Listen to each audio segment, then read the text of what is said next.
കൂട്ടുകാർക്ക് നല്ലൊരു ദിവസം ആശംസിച്ചുകൊണ്ട് മാമ്പഴത്തിന്റെ പുതിയ വീഡിയോയിലേക്ക് സ്വാഗതം. നമുക്ക് നേരെ രേവതിയുടെ സച്ചിയുടെ ഇന്നത്തെ നല്ലൊരു വിശേഷം കണ്ടാലോ. അങ്ങനെ ഇന്നത്തെ വിശേഷത്തില് ശ്രീകാന്തിനെ കൂട്ടി വർഷ നേരെ വീട്ടിലേക്ക് ചെല്ലുവാണ്. അങ്ങനെ ചെന്ന് കഴിയുമ്പോ മധുസൂദന് ഹേമ ഉണ്ടായിരുന്നു. മധുസൂദൻ ചോദിച്ചു, ആരാ മോളെ ഇതെന്ന് ചോദിക്കണം. അച്ഛൻ ഞാൻ പറഞ്ഞിട്ടില്ലേ എന്റെ ഫ്രണ്ട് ശ്രീകാന്താന്ന് പറയാം. ശ്രീകാന്തിനെ കണ്ടതും മധുസൂദന്റെ മുഖം ഒന്നും വാങ്ങി. ഓ, അപ്പൊ ഇവന്റെ ബൈക്കിന് പുറയിലായിരിക്കും അവൾ അന്ന് കേറിപ്പോയത്. പെട്ടെന്ന് ചോദിച്ചു, അല്ല ശ്രീകാന്തൻ എന്താ ജോലി? ഞാൻ റെസ്റ്റോറന്റ് ഷെഫാന്ന് പറയണം. ഓ, അങ്ങനെ വരട്ടെ. പിന്നീട് വർഷ പറഞ്ഞു, അമ്മേ ചായ എടുത്തോണ്ട് വരാൻ പറയണം. ഈ സമയം ഹേമ ചായ എടുക്കാനായിട്ട് അങ്ങോട്ട് പോയി കഴിഞ്ഞപ്പോ ശ്രീകാന്ത് പറഞ്ഞു, അയ്യോ ആന്റി ചായ ഒന്നും വേണ്ട കേട്ടോ എന്ന് പറയണം. എനിക്കിപ്പോ ചായ വേണ്ട, അല്പം ധൃതിയുണ്ട് പാണെന്ന് പറയണം. ഈ സമയം വർഷ പറഞ്ഞു, ഇനിയിപ്പൊ അമ്മ ചായ എടുത്തോണ്ട് വന്നിട്ടും വലിയ കാര്യമൊന്നുമില്ല. കാരണം അമ്മയുടെ ചായ കുടിച്ചിട്ടുണ്ടെങ്കിൽ ശ്രീകാന്ത് മിക്കവാറും ഇവിടെ നിന്ന് ഇറങ്ങി ഓടുവോളെന്ന് പറയാം. എന്താടി എന്റെ ചായ അത്രയ്ക്കും കൊള്ളത്തില്ലേ? അതുകൊണ്ടൊന്നുമല്ല, ശ്രീകാന്ത് ഉണ്ടാക്കുന്ന ചായക്ക് എന്നാ ടേസ്റ്റാന്നറിയാവോ? ഇവിടെ നിന്ന് അടുക്കള കയറി അമ്മ ഒരു ചായ ഉണ്ടെന്ന് ഉണ്ടാക്കിച്ച് നോക്ക്, എന്നാ നല്ല രുചിയായിരിക്കുന്നു എന്ന് പറയാണ്. ശ്രീകാന്ത് പറഞ്ഞു, അത്രയ്ക്കൊന്നുമല്ല ആന്റി എന്ന് പറയാം. പിന്നീട് മധുസൂദനോട് ചോദിച്ചു, അല്ല സാറിന് എന്നെ മനസ്സിലായെന്ന് ചോദിക്കുക. എനിക്ക് മനസ്സിലായില്ല. അപ്പൊ പെട്ടെന്ന് വർഷ ചോദിച്ചു, നിങ്ങക്ക് തമ്മിൽ പരിചയമുണ്ടോന്ന് ചോദിക്കും. ശ്രീകാന്ത് പറഞ്ഞു, എനിക്കറിയാന്ന് പറയാണ്. എന്റെ അച്ഛന്റെ റിട്ടയർമെന്റ് ഫംഗ്ഷൻ വന്നിട്ടുണ്ടായിരുന്നു പറയാം. ആണോ? അല്ല അച്ഛന്റെ പേരെന്താ? അച്ഛൻ KSRTCയുടെ ഡ്രൈവറായിരുന്നു. ഓ, അങ്ങനെ വരട്ടെ. പേര് രവീന്ദ്രനാന്ന് പറയണം. ഇത് കേട്ടതും ഹേമയും മധുസൂദനും ഒരു നിമിഷം ഞെട്ടിപ്പോണ്. രവീന്ദ്രൻ എന്നുള്ള പേര്. ഇപ്പൊ അയാളുമായിട്ടൊരു കേസ് കഴിഞ്ഞിട്ട് ഇങ്ങോട്ട് വന്നതേ ഉള്ളൂ. അയാൾ കാരണം 1 ലക്ഷം രൂപയാണ് നഷ്ടപരിഹാര തുക കൊടുക്കേണ്ടത്. അതൊക്കെ ഓർക്കുമ്പോ ആകെപ്പാടെ തല പെടുത്ത് നിൽക്കുമ്പോഴാണ് അയാളുടെ മോളെയും വിളിച്ചോണ്ട് തന്റെ മോളും കൂടെ വന്നേക്കുന്നത്. അവളെ പിടിച്ചിരുന്ന ആളെണ്ണം പൊട്ടിക്കാനാ തോന്നുന്നത് എന്നൊക്കെ ചിന്തിച്ചോണ്ട് മധുസൂദൻ നിൽക്കുവാണ്. പിന്നീട് ശ്രീകാന്ത് പറഞ്ഞു, എന്നാ ഞാനും കൂടെ ഇറങ്ങട്ടെ എന്ന് പറയാം. പെട്ടെന്ന് വർഷം പറഞ്ഞാല് ചായ പോലും കുടിക്കാതെ അതൊക്കെ പിന്നീടാകാം, ഇപ്പൊ എനിക്ക് അല്പം ധൃതിയുണ്ട്, ഞാൻ പോട്ടെ എന്ന് പറഞ്ഞ് അങ്ങ് ഇറങ്ങുവാണ്. പക്ഷെ അങ്ങനെ ശ്രീകാന്തിനെ കൊണ്ടുപോയി അതൊക്കെ വരട്ടിട്ട് കയറി വന്നപ്പോ വർഷ പറഞ്ഞു, അമ്മ എനിക്കൊരു ചായയും കൂടെ അന്നേക്കാൻ പറയണം. ചായ പോലും ഇപ്പൊ നിനക്ക് ഞാൻ എടുത്തു തരുന്നുണ്ട്. എന്താ അമ്മേ? അമ്മയ്ക്ക് എന്താ എത്ര ദേഷ്യമാണ് പോലും. കണ്ടോമാരെയൊക്കെ വീട്ടിലേക്ക് വിളിച്ചേട്ട് നിന്നോരടി പറഞ്ഞെന്ന് ചോദിക്കാം. ഞാൻ ആരെ വിളിച്ചു കയറ്റി? കണ്ടോമാരോ? അതെന്റെ ഫ്രണ്ട് ശ്രീകാന്ത്. ഒരു ഫ്രണ്ട് വന്നിരിക്കുന്നു. അവൻ ആരാ നിനക്കറിയാവോ? ആരായാലും എനിക്കെന്താ, എന്റെ ഫ്രണ്ടാന്നുള്ള കാര്യം എനിക്കറിയാം. അതെങ്ങനെയാണല്ലോ, നിനക്കൊന്നും അറിയണ്ടല്ലോ, കാര്യമില്ലല്ലോ. ഒരു കാര്യം ഞാൻ പറഞ്ഞേക്കാം, വല്ലോമാരുടെ ഒരു ഉലകം ചുറ്റാൻ എന്നിട്ട് പുറപ്പാടെങ്കിലും ഉണ്ടല്ലോ, നിന്നെ വീട്ടിൽ ഞാൻ ഇടുമെന്ന് പറയണം, പുറം ജോം കാണിക്കില്ലെന്ന് പറയാം. ഇത് കേട്ടൻ വർഷം പറഞ്ഞു, ഇപ്പൊ അമ്മയെന്ന് ഇന്നത്തെ കാലത്ത് അമ്മ ഇങ്ങനെ പിടിച്ചു കെട്ടി നിർത്തിയാലൊന്നും ഞാൻ നിൽക്കാൻ പോകുന്നൊന്നുമില്ല. അതെ, അമ്മയുടെ ആ സ്വഭാവമൊക്കെ അമ്മയുടെ കൈ വെച്ചാൽ മതി, അറിയാലോ, എന്റെ അടുത്ത് അത് ചെലവാകത്തില്ലെന്ന് പറയാം. പെട്ടെന്ന് മധുസൂദൻ പറഞ്ഞു, ഹേമേ നീ ഒന്നും മിണ്ടാതിരിക്കെ, ഞാൻ പറഞ്ഞ് മനസ്സിലാക്കാന്ന് പറയണം. അത് മോളെ, ഇപ്പൊ വന്ന അവനുണ്ടല്ലോ ആ ശ്രീകാന്ത്, ആ രവീന്ദ്രന്റെ മോന. രവീന്ദ്രൻ എന്ന് പറഞ്ഞാൽ അച്ഛനെതിരെ കോടതി കേസ് കൊടുത്താ. ഇന്ന് തന്നെയാണെങ്കിലും ആ കേസ് ഞാൻ തോറ്റിട്ടാ വന്നിരിക്കുന്നത്. 1 ലക്ഷം രൂപ എനിക്ക് കോമ്പൻസേഷൻ കൊടുക്കേണ്ടതായിട്ട് വന്നു. അല്ല അച്ഛാ, കേസ് എന്താ? അല്ല കേസ് എന്താന്ന് ചോദിച്ചാൽ അത് പിന്നെ കാര്യം എന്താന്ന് പറ.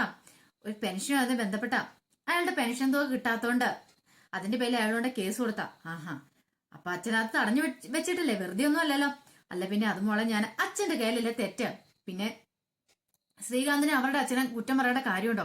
ഒരു കാര്യം ഞാൻ പറഞ്ഞേക്കാം, നിങ്ങൾ തമ്മിലുള്ള പ്രശ്നം നിങ്ങൾ തമ്മിൽ തീർത്തണം എന്നും പറഞ്ഞുകൊണ്ട് എന്റെ ശ്രീകാന്തിനെ ഫ്രണ്ട്ഷിപ്പ് തകർക്കാണ്ട് ശ്രമിക്കണ്ട എന്നും പറഞ്ഞിട്ട് വർഷം കൂടെ കയറി പോവാ. ഈ സമയത്ത് ഹേമ വന്നിട്ട് പറഞ്ഞു, കണ്ടില്ലേ അവളുടെ അഹങ്കാരം കണ്ടില്ലേ, അവൾക്ക് വല്ല കുലുക്കമുണ്ടോന്ന് ചോദിക്കാം. നീ ഒന്നും മിണ്ടാതിരിക്കണേ ഹേമ, ഞാൻ എങ്ങനെയാലും അവളെ പറഞ്ഞൊന്നും മനസ്സിലാക്കിയോളാം, മനുഷ്യന് സമാധാനം വേണ്ടത് എന്നും പറഞ്ഞിട്ട് മധുസൂദൻ അങ്ങോട്ട് കയറിപ്പോവാ. ഈ സമയം സച്ചി രവീന്ദ്രനെ കൂട്ടി കേസൊക്കെ ജയിച്ചിട്ട് നേരെ വീട്ടിലേക്ക് വരികയാണ്. അപ്പൊ വീട്ടിൽ കയറാൻ തുടങ്ങുന്നതിന് മുമ്പ് വാതക്കളെത്തിയപ്പോ രേവതിനെ വിളിച്ചു. രേവതി എന്ന് കിടന്ന് വിളിക്കുകയാണ്, എന്താ സച്ചേട്ടാ? അതെ, നീ ആരതി എടുത്തോണ്ട് വരാൻ പറയണം. ആരതിയോ? അത് എടുത്തോണ്ട് വാ എന്ന് പറയണം. അപ്പൊ രേവതിക്ക് തോന്നി എന്തോ കാര്യമുണ്ടെന്ന്. രേവതി അകത്തേക്ക് പോയി. ഈ സമയം ചന്ദ്രമതി എന്നിട്ട് ചോദിച്ചു, ഓഹോ, ആരതിക്ക് ഒഴിഞ്ഞു കയറ്റാനായിട്ട് ഏതുപോലെ ചേച്ചിട്ടായിരിക്കും പോലും വന്നിരിക്കുന്നേ ചോദിക്കുകയാണ്. ഇത് കേട്ടപ്പോ സച്ചി പറഞ്ഞു, അതെ, ആർക്ക് വേണ്ടി പോരാടി, എന്തിനു വേണ്ടി പോരാടി എന്നൊക്കെ മനസ്സിലായിക്കോളൂ എന്ന് പറയാം. ഈ സമയം സച്ചി തന്റെ കയ്യിലിരുന്ന ഒരു മാല ഇങ്ങോട്ട് അച്ഛന്റെ കഴുത്തിലേക്ക് ഇങ്ങോട്ട് ഇടുവാണ്. എടാ, ഇത് എന്ത് പരിപാടി കാണിക്കുന്നേ? ഇതൊക്കെ എന്നെ പൂജാമുറിയിലുള്ള ആ വിഗ്രഹത്തിന് കൊണ്ട് ഇടാവുള്ള എന്റെ കഴുത്തിലേക്കാണ് ഇടുന്നതെന്ന് ചോദിക്കും. അച്ഛാ, ഇപ്പൊ അച്ഛനല്ലേ ജയിച്ചു വന്നിരിക്കുന്നേ, അപ്പൊ അച്ഛനല്ലേ മാല ഇടണ്ടേന്ന് ചോദിക്കും. പിന്നീട് ആരതി ഒഴിവാണോന്ന് രേവതി. അങ്ങനെ ആരതി ഒഴിഞ്ഞ് അകത്തേക്ക് കയറ്റി. ഈ സമയം രവീന്ദ്രൻ പറഞ്ഞു, അതെ ഇതങ്ങോട്ട് വെക്കാനും പറഞ്ഞിട്ട് ആ കയ്യിലിരുന്ന ഫയലൊക്കെ രേവതിയുടെയിലേക്ക് അങ്ങോട്ട് കൊടുക്കണം. അങ്ങനെ രേവതി അതെല്ലാം കൂടെ അങ്ങോട്ട് അകത്തേക്ക് കൊണ്ടുവച്ചു. എന്നിട്ട് പറഞ്ഞു, അച്ഛാ എങ്ങനെയാ ഈ കേസിന്റെ കാര്യം റെഡിയായെന്ന് ചോദിക്കും. അതേ മോളെ, കേസ് ജയിച്ചെന്ന് പറയാണ്. ഇത് കേട്ടവൻ ചന്ദ്രമതിയുടെ മുഖം അങ്ങോട്ട് വിവരണമായി. ആഹാ, കൊള്ളാലോ, കേസ് ജയിച്ചോന്ന് ചോദിക്കും. അപ്പൊ പെൻഷൻ തുക മുഴുവൻ കിട്ടുമായിരിക്കും അല്ലേ? ഇത് കേട്ട് സച്ചി പറഞ്ഞു, കണ്ടോ കണ്ടോ, പെൻഷൻ ഉടനെ കിട്ടുമെന്ന് പറഞ്ഞു കഴിഞ്ഞപ്പോ അമ്മയുടെ കണ്ണുകൾ കണ്ട് വിസിറ്റ് കണ്ടോ. ഇങ്ങനെയാണെങ്കിൽ അമ്മ ഒരാരതിയല്ല 2 ആരതി വേണല്ലോ അച്ഛനെ ഒഴിഞ്ഞാലോന്ന് പറയാ. പെട്ടെന്ന് ചന്ദ്രമതി എന്തേ സച്ചി, നീ വെറുതെ ഓരോന്ന് പറയല്ലോ കേട്ടോ എന്ന് പറയണം. പിന്നെ ഞാൻ പറയാൻ ശരിയായിട്ടുള്ള കാര്യല്ലേ.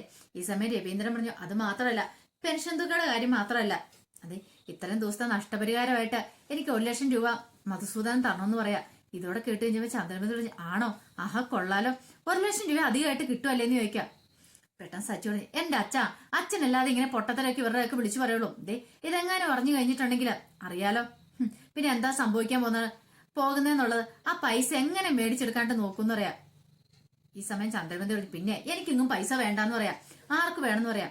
പിന്നെ ഇതൊക്കെ പറയും, എന്നിട്ട് പിന്നീടോ എന്താ സംഭവിക്കാൻ പോകുന്ന നന്നായിട്ട് അറിയുന്ന കാര്യല്ലേ. എന്റെ അച്ഛാ, ഇവരുടെ ഒന്നും മുന്നേ വെച്ച് ഈ പൈസക്കാര്യത്തെ കുറിച്ചൊന്നും പറയുകയും ചെയ്യില്ലെന്ന് പറയണം. ആ സമയമാണ് ശ്രുതിയും കൂടെ വരുന്നത്. അവര് പറഞ്ഞു അച്ഛന്റെ പെൻഷൻ സാങ്ഷൻ എന്നുള്ള കാര്യമൊക്കെ. ഈ സമയം സച്ചു പറഞ്ഞു, അച്ഛൻ കേട്ടല്ലോ, വലിയ വലിയ കാര്യങ്ങളൊക്കെ പൈസയുടെ കാര്യങ്ങളൊന്നും സംസാരിക്കേണ്ടെന്ന് പറയാം. ശ്രുതി പറഞ്ഞു, ഞാനെന്താ പൈസയുടെ കാര്യം സംസാരിച്ച് ഞങ്ങൾ അല്ല എടുത്തോണ്ട് പോകുന്ന ചോദിക്കും. എടുത്തോണ്ട് പോകും, അറിയാലോ, ആരെ എടുത്തോണ്ട് പോകുന്ന, എങ്ങനെ എടുത്തോണ്ട് പോകുന്ന അറിയാലോ. ഇനിയിപ്പൊ ഞാൻ കൂടുതൽ വിസ്തീരിക്കണ്ടല്ലോ എന്ന് പറയാം. ശ്രുതിക്ക് മനസ്സിലായി അത് തനിക്കിട്ട് അവന്റെ പണി തന്നാന്നുള്ള കാര്യം. പിന്നീട് ശ്രുതി ഒന്നും മിണ്ടാനും കൂടെ പോയില്ല. ഈ സമയം ചന്ദ്രമതി പറഞ്ഞു, എന്റെ മരുമോൾ ഇങ്ങോട്ട് വന്നതിന്റെ ഗുണമാന്ന് പറയണ. ശ്രുതിമോൾ ഈ വലുതുകാലി വെച്ച് ഈ വീട്ടിലേക്ക് വന്നതിന് കയറിയതിന് ശേഷമാ ഈ ഐശ്വര്യങ്ങളൊക്കെ ഉണ്ടായത്. എത്ര നാളായിട്ട് മുടങ്ങിക്കിടക്കുന്ന പെൻഷനായിരുന്നു, അതെല്ലാം ശരിയായില്ലെന്ന് ചോദിക്കാം. അപ്പൊ അവളുടെ ഗുണഗണങ്ങളെ കൊണ്ടാ ഇത് ശരിയായെന്ന് പറയാം. പെട്ടെന്ന് സച്ചു പറഞ്ഞു, പിന്നെ അവളുടെ ഗുണഗണങ്ങൾ കൊണ്ടുപോലും, അതല്ലാതെ എന്റെ അച്ഛന്റെ ഭാഗത്ത് ന്യായമുള്ളതുകൊണ്ടല്ല. എന്റെ അച്ഛന്റെ ഭാഗത്ത് ന്യായമുണ്ടെന്ന് എന്റെ ജഡ്ജിക്ക് തോന്നി, അതുകൊണ്ടാണ് പെൻഷൻ സാങ്ഷനായി കൊടുത്തത്, അല്ലാതെ ആരുടെ നാളിന്റെയോ ജാതകത്തിന്റെ ഗുണം കൊണ്ടല്ല എന്ന് പറയാം. ഈ സമയം ചന്ദ്രമതി, നീ അങ്ങനെയല്ലടാ പറയുള്ളൂ. അല്ല, നിന്റെ ഭാര്യ ഇങ്ങോട്ട് വലതുകാലി വെച്ച് കയറി വന്നിട്ട് ഇവിടെ എന്തേലും ഗുണമുണ്ടായോ? ഗുണമുണ്ടായി. നിനക്ക് എന്ത് ഗുണമെന്ന് പറയട്ടെ. നിന്റെ കാറും അകത്തായി, കാറ് മൊത്തം പോകുകയും ചെയ്തു, 1-2 ലക്ഷം രൂപ കടവായി. ഇനിയിപ്പൊ ഞാൻ കൂടുതൽ പറയണമെന്ന് ചോദിക്കാം. ഇത് കേട്ടപ്പോ സച്ചു പറഞ്ഞു, കൂടുതലൊന്നും നിങ്ങൾ പറയണ്ട, ഒന്നും മിണ്ടാതിരുന്നാ മാത്രം മതി എന്ന് പറയാം. ഈ സമയം ചന്ദ്രമതി പറഞ്ഞു, അങ്ങനെ വരട്ടെ എന്ന് പറയാം. രേവതിക്ക് വല്ലാത്ത വിഷമം, കാരണം എല്ലാവരുടെയും മുന്നിൽ വെച്ച് എങ്ങനെ പറഞ്ഞുകൊണ്ടിരിക്കുന്നത്, പ്രത്യേകിച്ച് ശ്രുതിയുടെ എല്ലാവരുടെയും മുന്നിൽ വെച്ച് തന്നെ ഇങ്ങനെ താത്തിക്കെട്ടി ചന്ദ്രമതി സംസാരിക്കുമ്പോ അതിപ്പം ആർക്കാണെങ്കിലും വല്ലാത്ത വിഷമം ഉണ്ടാക്കുന്ന കാര്യമാണല്ലോ.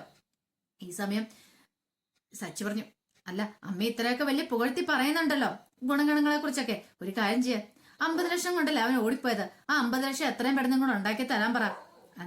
അതും കൂടെ ഉണ്ടാക്കി തരുവാണെങ്കിൽ നല്ല ഗുണമെന്ന് ഞാൻ പറയാം, വീട്ടിൽ വന്നതിന്റെ ഐശ്വര്യം എന്ന് പറയാം. അതെന്താ പറ്റുമോന്ന് ചോദിക്കുക. ഇത് കേട്ടതും ചന്ദ്രമതിയുടെ മുഖം അങ്ങോട്ട് മാറി. ചന്ദ്രമതി പറഞ്ഞു, ഒന്നും മിണ്ടായിരിക്കും സച്ചി, അവിടെ എന്ത് കാര്യം വന്നാലും അവൻ ഇത് മാത്രമേ പറയാനുള്ളൂ എന്ന് പറയാം. പെട്ടെന്ന് രവീന്ദ്രൻ പറഞ്ഞു, അതേ, ഞാൻ ഈ വിശേഷം ഒന്ന് അമ്മേനെ വിളിച്ചറിയട്ടെ, അമ്മയ്ക്ക് ഭയങ്കര സന്തോഷമാവും പെൻഷൻ കിട്ടിയെന്ന് അറിഞ്ഞു കഴിയുമ്പോ. പിന്നീട് രവീന്ദ്രൻ കലാവതി മുത്തശ്ശിനെ വിളിക്കുകയാണ്. അങ്ങനെ വിളിച്ചു കഴിഞ്ഞപ്പോ കലാവതി മുത്തശ്ശി ചോദിച്ചു, എന്താ രവി, അവിടെ വിശേഷങ്ങളൊക്കെ എന്തുണ്ടെന്ന് ചോദിക്കുകയാണ്. അമ്മേ, ഒരു സന്തോഷ വർത്താനം ഉണ്ടെന്ന് പറയും. എന്താ സന്തോഷ വർത്താനം?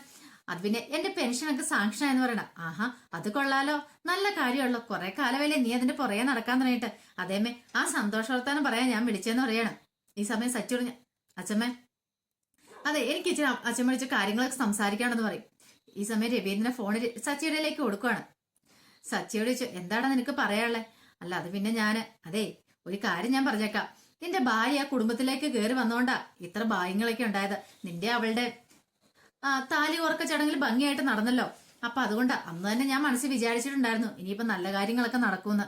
അതുകൊണ്ട് എങ്ങനെയൊക്കെ സംഭവിച്ചെന്ന് പറയാം. ഇത് കേട്ട് സച്ചി പറഞ്ഞു, അച്ഛമ്മ ഇതൊന്നും ഉറക്കെ പറഞ്ഞേ, ഇവിടെ എല്ലാരും ഒന്ന് കേൾക്കട്ടെ എന്ന് പറയാം. കാരണം ഇത്ര സമയം ചന്ദ്രമതി പറഞ്ഞുകൊണ്ടിരുന്നേ ശ്രുതി വന്നതിന്റെ ഐശ്വര്യം കൊണ്ടാന്നാ, പക്ഷെ രേവതി വന്നതിന്റെ ഐശ്വര്യം കൊണ്ടാന്നാ കലാവതി മുത്തശ്ശി പറയണേ. ഈ സമയത്ത് മുത്തശ്ശി പറഞ്ഞു, അതിനിപ്പോ പതുക്കെയല്ല, എനിക്ക് ഉറക്കെ പറയാൻ ഒരു മടിയുള്ള കാര്യമല്ല. കാരണം ഐശ്വര്യമുള്ള കുട്ടിയവള്, അവൾ ആ കുടുംബത്തിൽ ഇരുന്നിട്ടുണ്ടെങ്കിൽ ഐശ്വര്യ ആ കുടുംബത്തിലേക്ക് താനെ വന്ന് കയറുമെന്ന് പറയാം. ചന്ദ്രമതി ഇത് കേട്ടതും പല്ലെറിഞ്ഞിരിക്കുക. ചന്ദ്രമതിക്ക് അങ്ങോട്ട് സഹിക്കാൻ പറ്റുന്നുണ്ടായിരുന്നില്ല. പിന്നീട് കലാവതി മുത്തശ്ശി പറഞ്ഞു, അതെ, ഇനിയിപ്പോ നല്ല കാര്യങ്ങളൊക്കെ നടന്നെന്ന് എനിക്ക് മനസ്സിലായി. ഇത് കേട്ട സച്ചി ചോദിച്ചു, ആ എന്താ അച്ഛമ്മ അങ്ങനെ പറഞ്ഞേ? അല്ല, അതൊക്കെ എനിക്ക് അറിയാന്ന് പറയണ, എല്ലാ കാര്യങ്ങളും ഞാൻ അറിഞ്ഞെന്ന് പറയാം. പെട്ടെന്ന് സച്ചി പറഞ്ഞു, അതെ, അതിനെക്കുറിച്ചൊന്നും അച്ഛമ്മ ഇപ്പൊ സംസാരിക്കേണ്ടെന്ന് പറയാണ്. പിന്നെ അച്ഛമ്മ ഇനി എന്താ ഇങ്ങോട്ട് വരുന്നേ? അങ്ങോട്ട് വരാം, ഈയിടെ വന്ന് പോയതല്ലേ ഉള്ളൂ ഞാന്. ഇനി ഇപ്പൊ കുറച്ചു ദിവസം കൂടെ കഴിയട്ടെ, എന്നിട്ട് ഞാൻ അങ്ങോട്ട് വരാന്ന് പറയണ. പിന്നെ ഇനി എനിക്ക് വേറെ ചില സന്തോഷ വർത്താനങ്ങൾ കേൾക്കാനുണ്ടെന്ന് പറയും. എന്ത് വാർത്ത? അതെ, അധികം വൈകാതെ തന്നെ ഇതേ എനിക്കൊരു പേരക്കുഞ്ഞിനെ വേണമെന്ന് പറയാം. പേരക്കുഞ്ഞിനെ? അതെ, പേരക്കുഞ്ഞിനെ വേണം. നല്ല മഹാലക്ഷ്മിയെ പോലുള്ളൊരു പെൺകുഞ്ഞിനെ വേണമെന്ന് പറയാം. മഹാലക്ഷ്മിനെ പോലെയുള്ള പെൺകുഞ്ഞ്? അതെ, രേവതി മോളെ പോലെ തന്നെ എനിക്കൊരു കുഞ്ഞിനെ വേണം. എന്റെ മനസ്സിലെ ആഗ്രഹം അതാന്ന് പറയാം. ഇത് കേട്ട സച്ചു പറഞ്ഞു, അതൊന്നും നടക്കില്ല എന്ന് പറയണ. അതെന്താ? എന്റെ മുത്തശ്ശി, അതെ, പെൺകുഞ്ഞ് പിറക്കുന്നത് ശരിയല്ലെന്ന് പറയണ. അതെന്താ അങ്ങനെ പറഞ്ഞേ? പെൺപിള്ളേര് പറഞ്ഞിട്ടുണ്ടെങ്കിൽ അവരെ മാനേജ് ചെയ്ത് കൊണ്ടുപോകാൻ ഭയങ്കര ബുദ്ധിമുട്ടാ. നീ എന്താണ് സച്ചി പറഞ്ഞേ? അതെന്നെ, പെൺപിള്ളേർ അതുകൊണ്ടല്ലേ പെൺപിള്ളേര് ജനിച്ചു കഴിഞ്ഞിട്ട് പകുതി നാള് വീട്ടിലും സ്വന്തം വീട്ടിലും പകുതി നാള് പിന്നെ വേറെ വീട്ടിലും പോയി നിക്കണേന്ന് പറയാ. ഇത് കേട്ടതും കലാവതി മുത്തശ്ശി, നീ എന്ത് വർത്താനാ സച്ചി പറയണേ? അല്ല മുത്തശ്ശി, ജനിച്ചു കഴിഞ്ഞാൽ കുറെ കാലമല്ലേ അവര് സ്വന്തം വീട്ടിൽ നിൽക്കുന്നുള്ളൂ, പിന്നീട് ഭർത്താവിന്റെ വീട്ടിലല്ലേ നിൽക്കുന്നേ, അതുകൊണ്ടാണ് ഞാൻ പറഞ്ഞതെന്ന് പറയും. ഇതേ ഞാൻ ഒരെണ്ണം വെച്ച് തന്നാണ്ടല്ലോ, അവിടെ അങ്ങ് അടുത്തായിരുന്നെങ്കിൽ ഇപ്പൊ നിനക്കിട്ട് ഞാൻ ഒരെണ്ണം വെച്ച് തന്നേണെന്ന് പറയാം. സച്ചി പറഞ്ഞു, ഞാൻ എന്താ തെറ്റ്? ഈ പെമ്പിള്ളേരെയൊക്കെ മാനേജ് ചെയ്യാൻ ഭയങ്കര ബുദ്ധിമുട്ടാന്നേ, അതുകൊണ്ടാ ദൈവം തമ്പൻ അങ്ങനെ ഒരു പണി കാണിച്ചു കൊടുത്തേന്ന് പറയാം. ഈ സമയം രവീന്ദ്രൻ പറഞ്ഞു, എന്റെ സച്ചി, നീ ഒന്നും മിണ്ടാതെ പൊക്കേന്ന് പറയാണ്. അവനൊരു പൊട്ടത്തരങ്ങൾ കണ്ടുപിടിച്ചോണ്ട് വന്നിരിക്കുന്നു. പെട്ടെന്ന് കലാവതി മുത്തശ്ശി പറഞ്ഞു, അതെ, നിന്റെ ഊടായ്പ പരിപാടി ഇന്ന് എന്റെ അടുത്ത് വേണ്ട. പറഞ്ഞു കേട്ടല്ലോ, ഞാൻ പറഞ്ഞ പോലെ തന്നെ എത്രയും പെട്ടെന്ന് തന്നെ എനിക്കൊരു പേരക്കുഞ്ഞിനെ തരണമെന്ന് പറയാം. സച്ചു പറഞ്ഞു, അതൊന്നും നടക്കുമെന്ന് എനിക്ക് തോന്നുന്നില്ല. അതെന്താ? എന്റെ അച്ഛമ്മേ, കടങ്ങൾ ഇഷ്ടം പോലെ ഉണ്ട്. കാറിന്റെ സീസ അടയ്ക്കണം, പലിശ പൈസ കൊടുക്കണം, എന്തുമാത്രം കടങ്ങളാ. അതിന്റെ ഇടയ്ക്ക് ഒരു കുഞ്ഞെന്ന് ഓർക്ക് എനിക്ക് ചിന്തിക്കാൻ പോലും പറ്റില്ല. അല്ലെങ്കിൽ തന്നെ ഞാൻ സ്വപ്നം കൂടെ കണ്ടു, 4 കുഞ്ഞുങ്ങൾ പിറക്കണേ.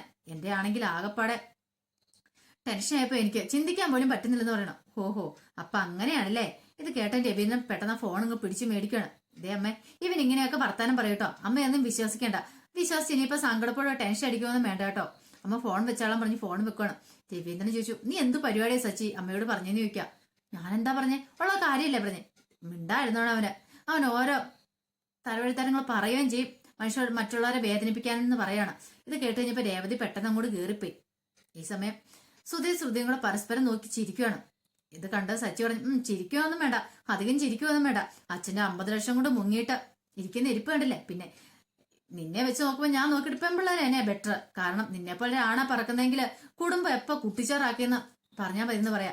ഇത് കേട്ട് ശ്രുതിക്ക് അങ്ങോട്ട് ഇഷ്ടപ്പെട്ടില്ല. ഇത് സച്ചി മുമ്പേ തൊട്ട് തുടങ്ങിയതാ സച്ചി സുധീനെ കുറ്റപ്പെടുത്താനായിട്ട്, അങ്ങോട്ട് നിർത്തിയാക്കാൻ പറയാം. ഇത് കേട്ട സച്ചി വെച്ച്, ഇല്ലെങ്കിൽ എന്താ ചെയ്യുന്ന ഞാൻ കാണിച്ചു തരാം. ഒരു പരിധിയുണ്ട്. റെസ്റ്റോറന്റ് വെച്ച് അന്ന് കൈയാണെങ്കിൽ വിരലൊടിച്ചു വിട്ടു. അത് മാത്രമല്ല, പിന്നെ ഇവിടെ വീട്ടിൽ വന്നതിന് ശേഷം പിന്നെ അടിയുണ്ടാക്കി. എല്ലാം കണ്ടും കേട്ടും എനിക്ക് അത്രയ്ക്ക് ക്ഷമിച്ചിരിക്കാൻ പറ്റില്ലെന്ന് പറയാം. ഇത് കേട്ടപ്പോ സച്ചി നിന്ന ഒരു കാര്യം ചെയ്യാം, ഇത്ര വലിയ നാക്കിട്ടടിക്കുന്നല്ലേ, ആ 50 ലക്ഷം കൊണ്ട് കൊണ്ടേ വെച്ചിട്ട് സംസാരിക്കും, അതാണ് അന്തസ്സുണ്ടെന്ന് പറയാം. പെട്ടെന്ന് ശ്രുതിയുടെ പുറയിൽ അങ്ങോട്ടും മറിഞ്ഞിരിക്കുകയാണ്. നീ എന്താടാ പെണ്ണുങ്ങളുടെ പുറകെ മറിഞ്ഞിരിക്കുന്നേടാ? ആണുങ്ങളെപ്പോഴും മുന്നോട്ട് വേടാ. ഇത്രയും നാളെ നീ അമ്മയുടെ സാരത്തുമ്പിലല്ലോ മറിഞ്ഞു നിന്നോണ്ടിരുന്നേ, ഇപ്പൊ എന്നാ ഭാര്യ വന്നു കഴിഞ്ഞപ്പോ ഭാര്യയുടെ പുറയിലാണെന്ന് ചോദിക്കുക. ഇത് കേട്ടപ്പോ രവീന്ദ്രൻ പറഞ്ഞു, ഒന്ന് കേറി പോകുന്നുണ്ടോ? മനുഷ്യൻ ഒരു സമാധാനം തരുന്നില്ല. എപ്പൊ നോക്കിയാലും ഈ അടിയും വഴക്കും പടയും മാത്രമേ ഉള്ളൂ. ഇതേ സച്ചി, നിനക്ക് വേറൊരു പണിയില്ലേ? എപ്പൊ നോക്കിയാലും 50 ലക്ഷത്തിന്റെ കാര്യം മാത്രമേ ഉള്ളൂ. നീ മുറിയിലേക്ക് കയറിപ്പോകാൻ പറഞ്ഞ് സച്ചിനെ വഴക്ക് പറഞ്ഞങ്ങോട്ട് കയറ്റി വിടുകയാണ്. അങ്ങനെ സച്ചി അങ്ങോട്ട് കയറിപ്പോയി. ഈ സമയം ചന്ദ്രമതി വന്നിട്ട് ശ്രുതിയോട് പറഞ്ഞു, മോള് വിഷമിക്കൊന്നും വേണ്ട കേട്ടോ, അവന്റെ സ്വഭാവം അറിയാലോ, എപ്പോഴും ഇങ്ങനെ മദ്യപിച്ചിട്ട് ഓരോ ഇങ്ങനെ കൂത്തൊക്കെ വന്ന് പറയുന്നേ, മോളത് കാര്യാക്കണ്ട കേട്ടോ. ഈ സമയം ശ്രുതി പറഞ്ഞു, എന്നാലും എത്രയും നമ്മെ ഞാൻ കേട്ടോണ്ടിരിക്കുന്നേ, അന്ന് മോള് വിഷയാക്കണ്ട, അവന്റെ സ്വഭാവം അറിയാവുന്നതാണല്ലോ. ഇനിക്ക് എന്തേലും പറഞ്ഞിട്ടുണ്ടെങ്കിൽ 2 എണ്ണം തിരിച്ചു പറഞ്ഞാൽ മതി. ഇവിടെ അവന്റെ വാക്കിന് ഞാൻ ഒരു വയലേം കൽപ്പിക്കാറില്ല. പിന്നെ അവന്റെ അച്ഛന്റെ സ്വഭാവം അറിയാലോ, അവൻ പറയുന്ന വേദവാക്യം. പക്ഷെങ്കിൽ എനിക്ക് അങ്ങനെയല്ല. ഞാൻ എന്താണ് അവൻ എന്തെങ്കിലും പറഞ്ഞിട്ടുണ്ടെങ്കിൽ ഞാൻ അപ്പൊ തന്നെ തിരിച്ചു തക്കതായി മറുപടി കൊടുക്കും. അതുപോലെ നീയും കൊടുത്തോണം, വിട്ടു കൊടുക്കേണ്ട കാര്യമില്ലെന്ന് പറയാം. ഇത് കേട്ടപ്പോ ശ്രുതിക്ക് ചെറിയ ആശ്വാസമൊക്കെ. ശരി അമ്മയെന്ന് പറഞ്ഞുകൊണ്ട് ശ്രുതിയും കൂട്ടിക്കൊണ്ട് ശ്രുതിയും കൂടെ അകത്തേക്ക് കയറി പോവാണ്. പിന്നീട് സച്ചി നേരെ മുറിയിലേക്ക് ചെല്ലുക. മുറിയിലേക്ക് ഇതപ്പോ രേവതി ദേഷ്യപ്പെട്ടിരിക്കുകയാണ്. അപ്പൊ രേവതിന്റെ മുഖം കണ്ടപ്പോ തോന്നി എന്തോ ഒരു പ്രശ്നം ഉണ്ടല്ലോ എന്ന്. എന്താ നിനക്ക് എന്തോ നിന്റെ മുഖം കടന്നല കുത്തി പോലെ ഇരിക്കണെന്ന് ചോദിക്കും. എന്നോട് മിണ്ടണ്ടെന്ന് പറയണം. എന്താ പ്രശ്നം എന്ന് ചോദിക്കണം. രേവതി അപ്പം മോഹൻ തിരിച്ചങ്ങോട്ട് ഇരിക്കുകയാണ്. ഇത് കണ്ടപ്പോ സച്ചിക്ക് മനസ്സിലായി എന്തോ പന്തികളുണ്ടല്ലോ, അവൾ എന്തോ കാര്യത്തിന് പിണങ്ങിയിരിക്കുക. പെട്ടെന്ന് സച്ചിക്ക് എന്താണെന്ന് മനസ്സിലായില്ല. അപ്പൊ അതിന്റെ വിശേഷങ്ങളൊക്കെയാണ് നമ്മളിന്ന് കാണുന്നത്. അപ്പൊ ഈ വിശേഷങ്ങളൊക്കെ നമുക്ക് എല്ലാവർക്കും കാത്തിരിക്കാം കേട്ടോ. ഒരിക്കൽ കൂടി എല്ലാവർക്കും നല്ലൊരു ദിവസം ആശംസിച്ചു നിർത്തുന്നു. നന്ദി.